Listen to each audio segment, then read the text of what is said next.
Good morning. Bonding with my daughter na naman tayo ngayon. At magbabike kami.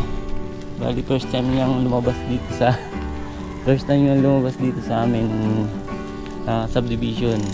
Madalas din lang siya nagbabike sa loob, pero ngayon kasama niya ako, magbabike kami doon sa may baywalk. May baywalk sa amin. So alalayan ko lang siya kasi hindi pa siya sanay dito sa kalsada. First time niya magbike dito sa labas. At yan, sinayan ako na embankment. So sarap na naman, ang ganda ng umaga. Umaga kami nagising 5 o'clock. Sabi ko, prepare na kami. Bilis! 5 o'clock ginising ko na siya para prepare, tsaka para hindi mainit dun sa pagbibiskilitaan namin. Go!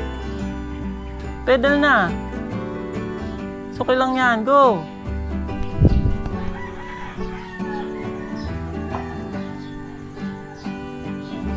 Medyo ano pa siya, naiti lang.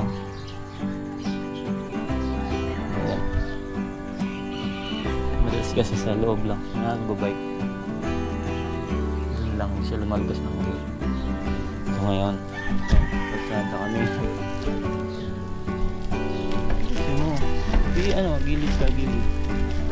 Gilid ka ha pag may NWO.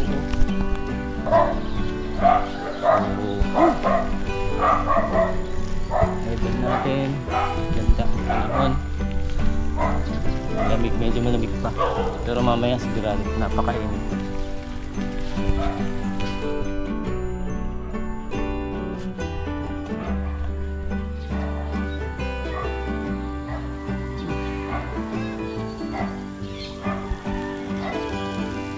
Go. Woo! Slowly lang ha. Sinabi ko stop. Pag lusong wag ano ha. Focus mo lang yung bike mo pag lusong.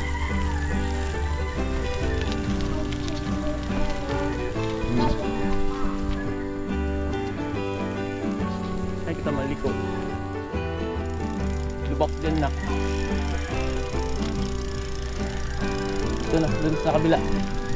Yan ba yun? Wala na. O, didi kita.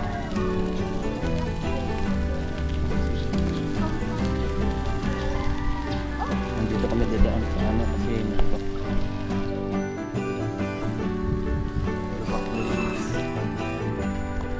Lapit lang naman yung ano, yung embankment sa amin. Kasi tatawid na kami yung highway.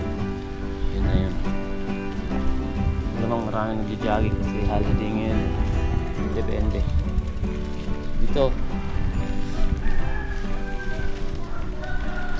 Okay. First time yung lumabas.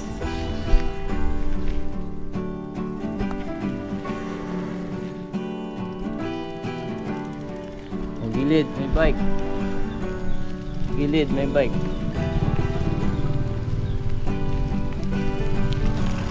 Gilid.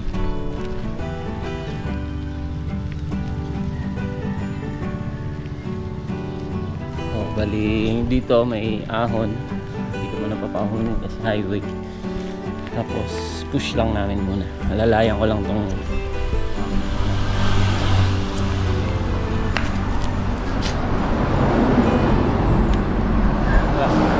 push mo yan.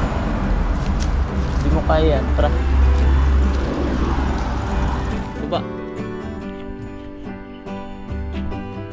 Dito sa kabila.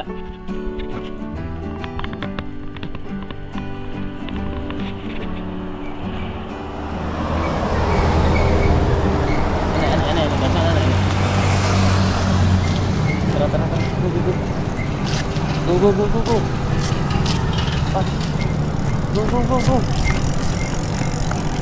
Hop. Gigit na, tara. Huwag. Sige. Gigilid ka. Ano? Hadlok ka. Gilid lang ha. So dito na kami sa highway. Medyo takot siya. Gilid lang ha.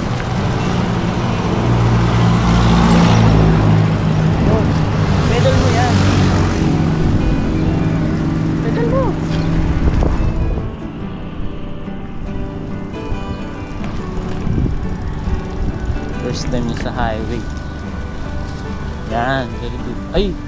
Baha! Naku, gilid ka tayo. Dito pala oh, may danan. Yun oh.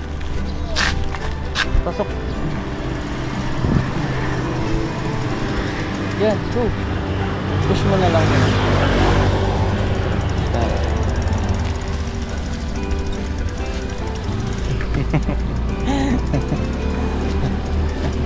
Takot ka na?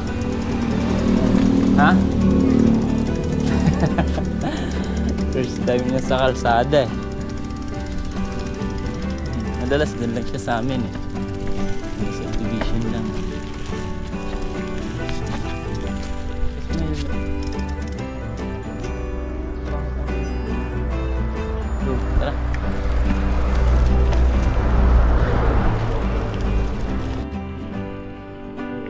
Tara. Pagkatawid namin ang kalsada, highway. Ayan. Ito na agad. Diretso na agad yan. Embankment na yan. Ride tayo sa Baywalk. Baywalk tayo. Ride. Holiday ngayon. Malamang sa malamang marami magdadaan. So, ngayon din. Kasi pag linggo, Sabado, linggo maraming magja-jogging dito. Ay parang wala pa na. Meron na. Meron mo.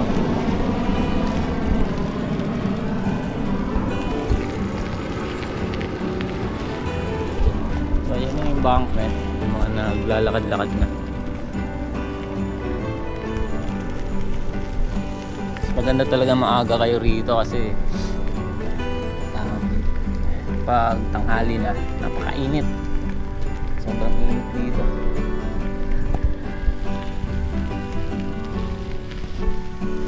Sa bahay na, napakainit. Ganda yung mga dagat.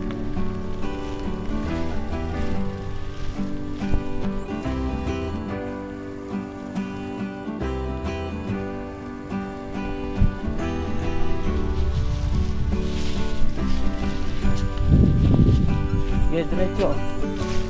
Diretso, focus sa daanan. Yeah, very good. Diretso lang. Diretso.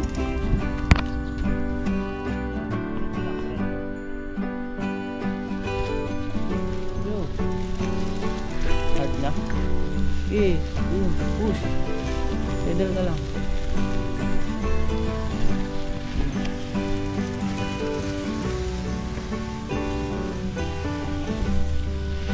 Dyan yung daan.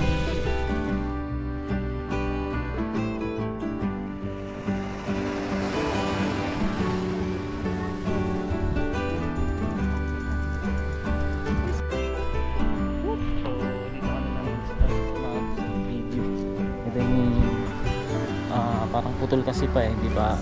Ay, ayos. So, dito na kami video. Papunta na kami yung sa kabilang dulo. Gilid na. Gilid, kabila. Yan.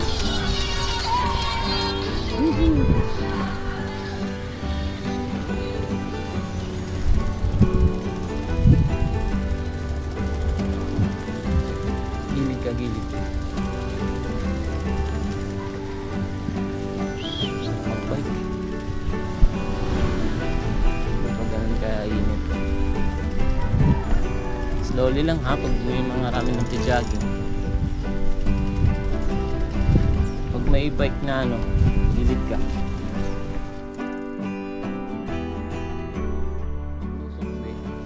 Push ka lang ha.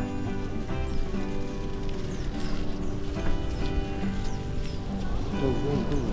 Naabutin din ng mga siguro 3 o 4, depende kung dugtong na dun sa o lagpas pa siguro ang haba nitong embankment. Tsaka ayan, may mga poste na sila.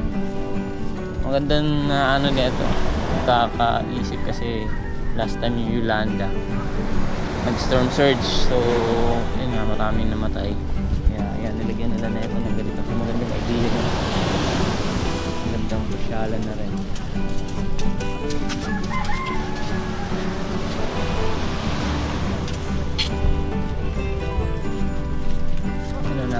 Parang depensa na sa alon, tapos pasyalan na rin siya. Siglingan. So maganda yung Baywalk mga reta. So ito yung pantalan, mahaba yan dati. Nasira lang yung pag-iulahan doon na yan.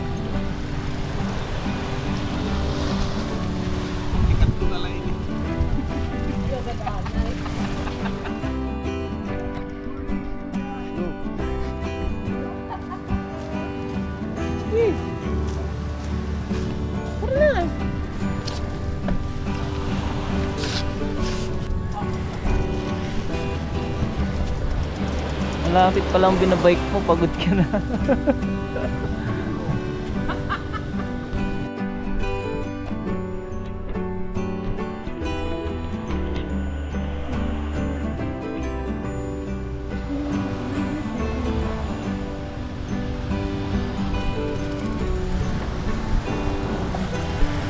Gilid ka lang, gilid.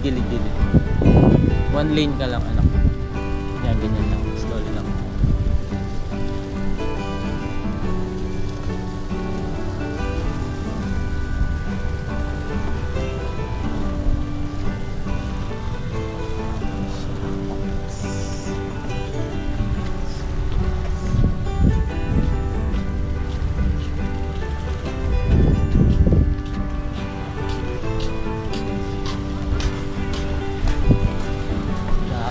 Bata pa kami mga tropa. Dito kami lagi naliligo. Sabado linggo yan. Maganda pa to dati. Malayo pa yung dagat doon, nakapakalapit na. Sabado linggo yun. Kaya para kami mga negro kami nun. Matataan ko. Dito. Right side ka lang na. Baka mahulog ka kabila. So, ayan, medyo nasa kalahati na yata. Bike namin. Ganito lang naman yan hanggang dulo. Medyo hindi ganun karami yung mga nag-jogging ngayon. Siguro kasi ito ngayon holiday, Thursday holiday, mga Sunday siguro or Saturday yan. Kasi last time mga Sunday kami pumunta nun. Dito madami nag-jogging.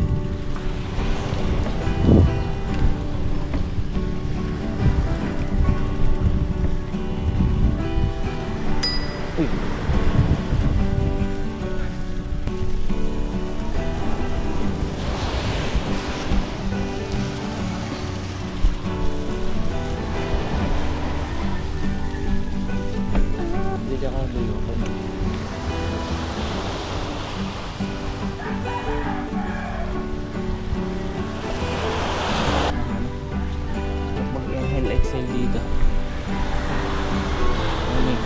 Exhale.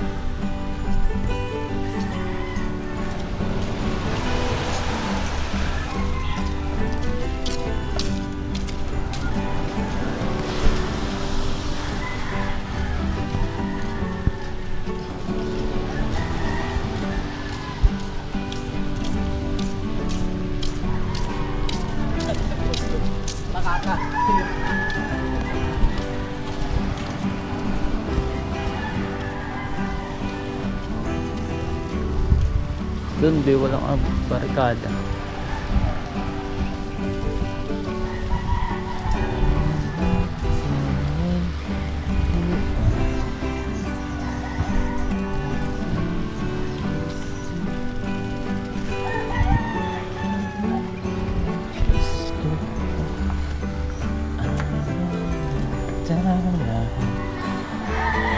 Ha? Ano be? Ano? Wala pa, low tide pa yan.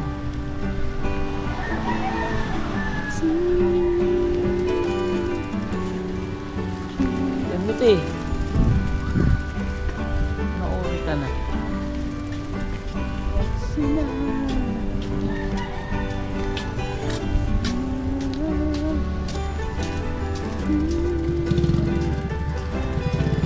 Ay kumagi. Kaya mo yan dyan, nak? Gilid ka. Yun, pwede naman magtulak. Payapa ang dagat. Parang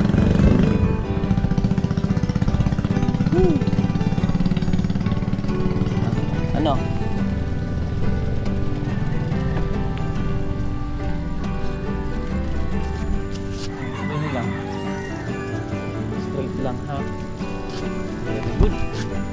galing. Focus. Focus, focus. Focus sa daan.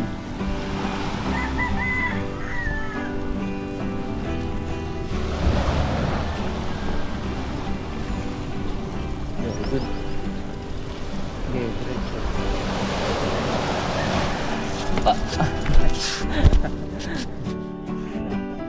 Nalaglag siya sa ano, parang gutter. Pero at least hindi na hindi na tubig. Let's see na.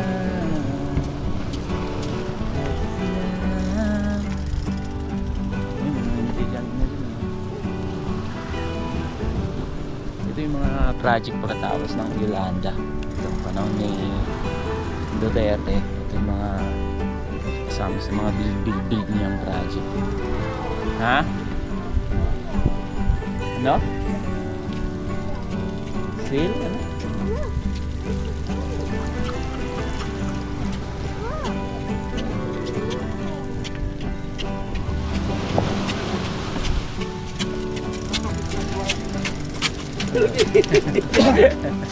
Ano eh? Mabanggay lolo. Boat.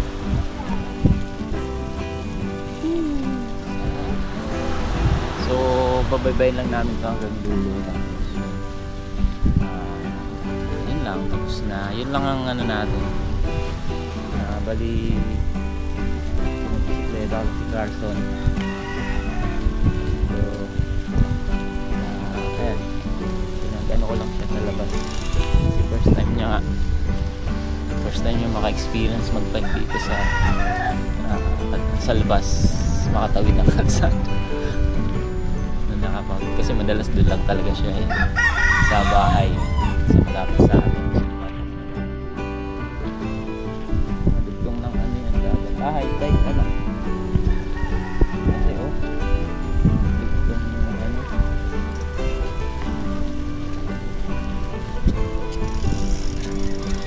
Diretso lang.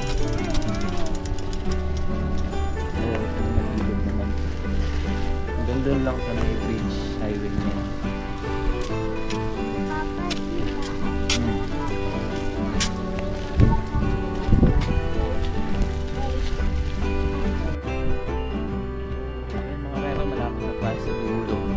Dyan lang sa may tulay na yan, kasi highway na yan.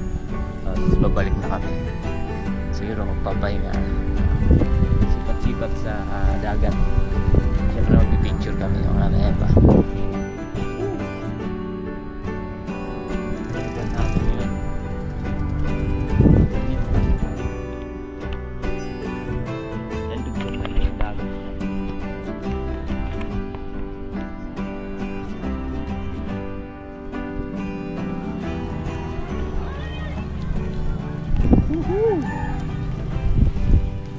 Nandiyan lang tayo sa dulo.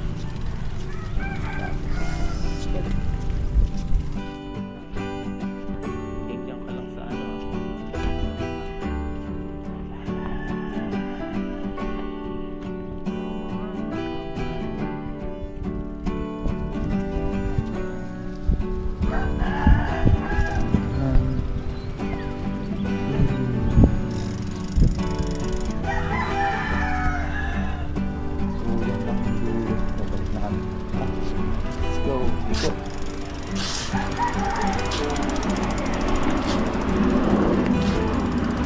So yun mga repa na-reach na namin yung dulo ng embankment.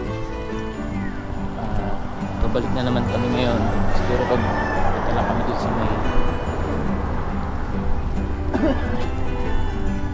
punta lang kami dun sa may gilid na dagat, magpapahinga.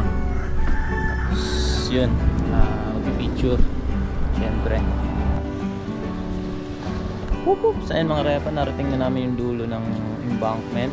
Medyo malayo-layo rin, siguro mga 2 o kulang-kulang 3 kilometro to. At na-enjoy na rin ng anak ko yung pag-bisikleta. Papahinga lang kami ngayon dito. Rest lang sa tingin sa view, picture. First time niyang gumala sa labas, makapag-bike. So excited siya kagabi. At yun, nasulit na rin namin ang aming banding ng anak ko. Kita-kits sa susunod na mga video i-upload ko.